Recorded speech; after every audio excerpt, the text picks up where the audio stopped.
This month's video series is all about what to expect in the real estate market of 2021. Are we going to see a crash?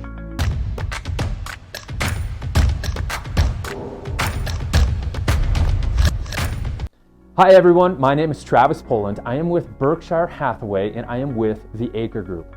I don't know about you, but I have found that the media inflates the truth and quite frankly uses negative headlines to get more viewers. But let's look at the projections for 2021 from people that have their pulse on the market and the experts who are inside of the real estate industry. Low interest rates are an indicator of a strong housing market. According to Freddie Mac, they project interest rates to remain low, in fact, lower than they have seen in the past 5 years. They are projecting interest rates to be in the high 2s and the low 3s for the remainder of 2021. Also, Chief Economist of Realtor.com, Danielle Hale states, we expect home sales in 2021 to come in at 7%, above 2020 levels. Also, mortgage servicers like Freddie Mac, the Mortgage Banker Association, and more are forecasting an increase in the home prices in 2021. Not as significant of an increase as previous years, but still an increase.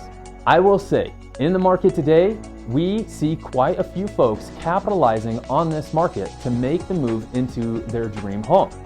And according to Lawrence Yen, Chief Economist of the National Association of Realtors, he states this winter may be one of the best winters for sale activity.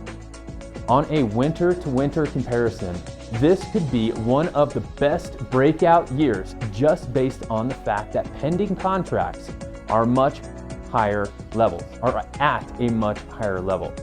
I hope this information was helpful for you, as I'm always trying to share a little bit of insight in these short videos, what to expect in 2021 and what this year is going to bring. So I'm always going to try to keep you as posted as possible. I'm here to always help. If you have any questions, feel free to contact me, Travis Poland with Berkshire Hathaway at the Acre Group. And as always, remember, thoughts become things, so make sure that they're good ones. Keep it real, Colorado.